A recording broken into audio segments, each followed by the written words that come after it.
الحمد لله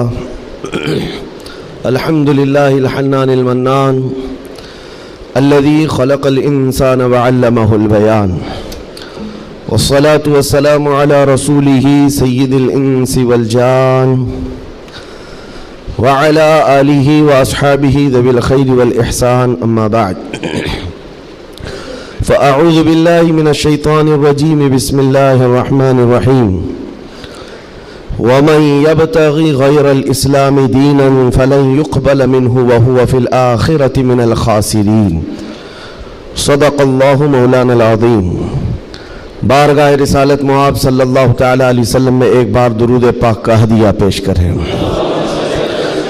اللہم صلی علی سیدنا و مولانا محمد معدن الجود والکرم وآلہ واصحابہ الکرام وابنہ الکریم وبارک وسلم صلاة دائمة سرمدا ابدا۔ عزیزان گرامی وقار، ایک حدیث پاک ہے، رسول گرامی وقار صلی اللہ تعالی علیہ وسلم ارشاد فرماتے ہیں، ایمان کی حلاوت، ایمان کی لذت، ایمان کی جو شیرینی ہے، مٹھاس ہے، آپ کو ملی ہے یا نہیں ملی ہے یہ میں نہیں بتا سکتا ہوں، لیکن اگر پانا ہے اس کی لذت، اس کی حلاوت، ایمان کی مٹھاس ہوتی کیسے ہے، اس کے لیے حضور پاک صلی اللہ علیہ وسلم نے 3 علامتیں بتائی ہیں۔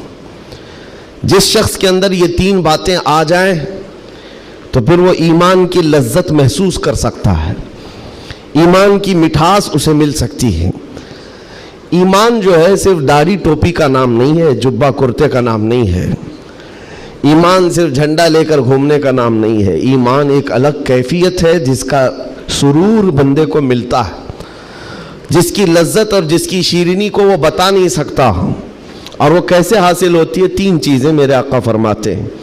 پہلی چیز، اللہ اور اس کے رسول سے سب سے زیادہ محبت کرتا ہو، پہلی چیز۔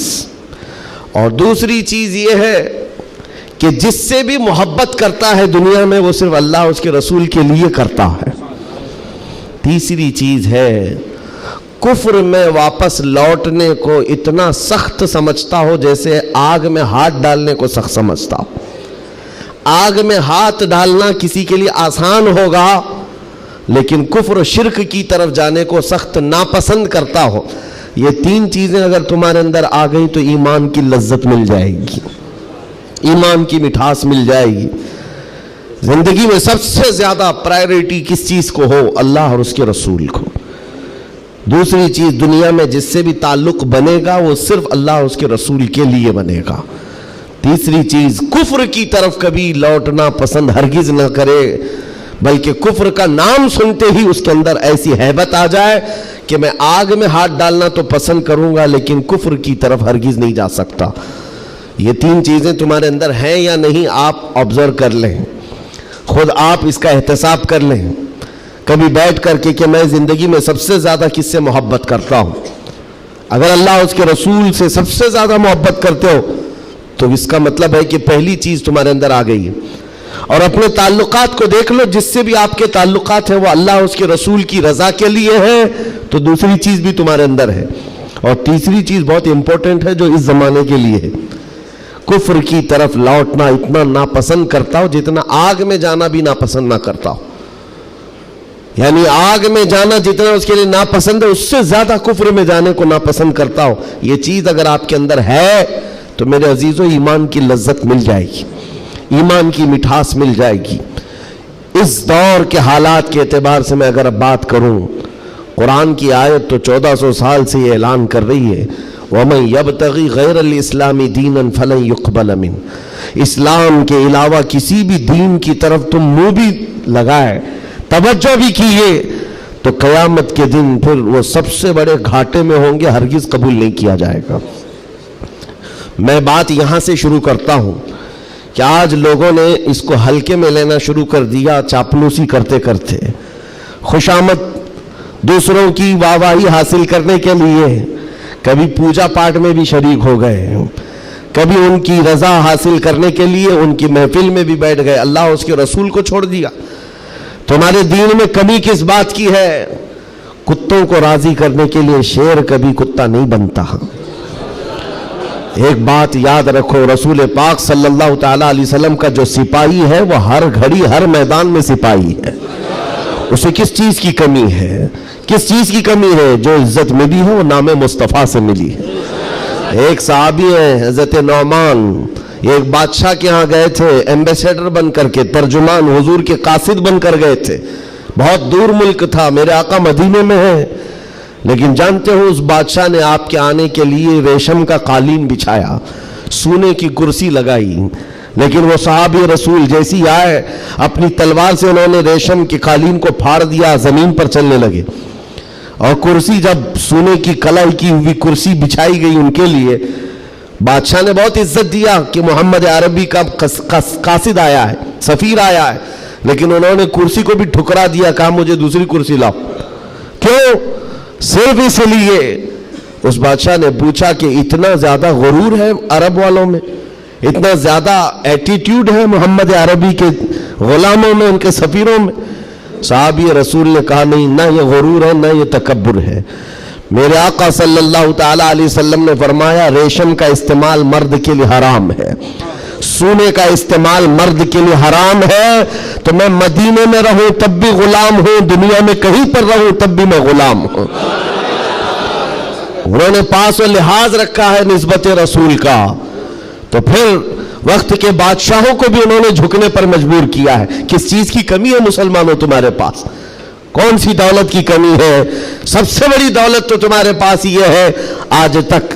ایک بہت بڑی بات میں بتاؤں آپ کو، یہ آپ کی مسجد کے امام ہیں، محبت چاہے جتنی بھی کرتے ہو آپ ان سے، عقیدت جتنی بھی کرتے ہو، ایک دن ان سے کہہ دینا مولانا عبد الکریم اپنے باپ کا نام لے کر لوگوں کو رکوع میں جھکا کے دکھائے. لوگوں کو اللہ اکبر کہنے کی بجائے اپنے باپ کا نام یا بادشاہ کا نام لے کر سجدے میں جھکا کر کے دکھائے. کوئی جھک سکتا ہے؟ ارے بادشاہ وقت بھی یہاں آ کر کھڑا ہو جائے اور کہے میرے نام سے جھک جاؤ، مجال ہے کوئی ایک بھی پیشانی جھکے گی؟ نہیں جھکے گی. ہاں اگر ایک کمزور کسان کا بچہ بھی حافظ قرآن ہو اور آ کر مصلی پر صرف اللہ کا نام لے، سب کی پیشانیاں جھکتی. یہ خاصہ ہے اس قوم کا کہ اس قوم کو اگر جھکایا جا سکتا ہے تو صرف اللہ کے نام پر، باقی کسی کے نام پر یہ پیشانی نہیں جھکتی ہے. اور آپ کو پتا ہے آج کے دور کا یہ بھارت تو چھوٹا ہے، اکھنڈ بھارت جس پر اکبر بادشاہ راج کرتا تھا، جس میں افغانستان تک کی سیمائیں آتی تھی، اس دور میں ڈکٹیٹر رول ہے، کوئی الیکشن والا بادشاہ نہیں ہے. 40 سال تک بیٹھا ہوا بادشاہ جب نیا دین لے کر کے آیا، اور اس کا نام بھی اکبر تھا، نمازیں بھی اس نے اس طرح بنائی کہ بادشاہ کے نام پر رکوع ہوگا، سجدہ ہوگا. میرے عزیزو، ایسا تمکنت اور ایسے جلال والا بادشاہ، لاکھوں کی فوج ہے اس کے پاس، بڑے بڑے راجے مہاراجے آنکھ نہیں ملا سکتے تھے، لیکن جب اس نے یہ کہا کہ عبادت میں بادشاہ کے نام پر جھکنا ہوگا، صرف 25 سال کی عمر کا مجدد الف ثانی کھڑا ہو گیا، کہا نہیں یہ پیشانی جھکے گی تو صرف اللہ کے نام پر. حد ہو گئی میرے عزیزو. بادشاہ وقت جس کے پاس سارا جبر طاقت ہے نہیں جھکا سکا، اور جھکانے کے لیے اس نے ایک بار کیا کیا، دربار میں اتنا چھوٹا سا دروازہ بنایا کہ آنے والا جھک کر کے ہی آئے، جو بھی دربار میں آئے وہ جھک کر، سیدھا آ نہیں سکتا تھا، اتنی چوکھٹ چھوٹی بنا دی. مجدد صاحب رحمت اللہ تعالی علیہ کو بلایا گیا تھا دربار میں کہ یوں تو یہ جھکتا نہیں، لیکن دربار میں آنا ہے تو کیسے آئے گا. جب وہ قریب پہنچے دیکھا کہ اتنی چھوٹی چوکھٹ بنی ہوئی ہے اور یہاں جانے کے لیے رکوع کی حالت میں جانا پڑتا ہے. وہ اللہ رب العزت کا ایسا بندہ، رسول پاک کا سپاہی، اپنے دین کا محافظ، دیکھتا ہے جانا ہے ٹھیک ہے جائیں گے، لیکن جس وقت داخل ہونا تھا وہ نہ جھکے، نہ ہی رکوع کیا، نہ ہی پیشانی جھکائی، پہلے پیر اندر ڈال دیا، پیر اندر ڈال دیا. جیسے سامنے لوگوں نے دیکھا کہ لوگ پیشانی پہلے اندر ڈال کر کے آتے تھے، اور یہ عالم دین ہے کہ پیر اندر ڈال کر کے آ رہا ہے. یہاں جیسی آئے تو لوگوں نے یہ اعلان کیا کہ بادشاہ کی بڑی توہین ہوئی، بادشاہ کی بڑی توہین ہوئی، پاؤں دکھا کر کے آ رہا ہے یہ مولوی، قدم دکھا کر کے آ رہا ہے. آپ نے کہا بادشاہ کی توہین میں نے نہیں کی، بادشاہ نے خود اپنی توہین کروائی ہے.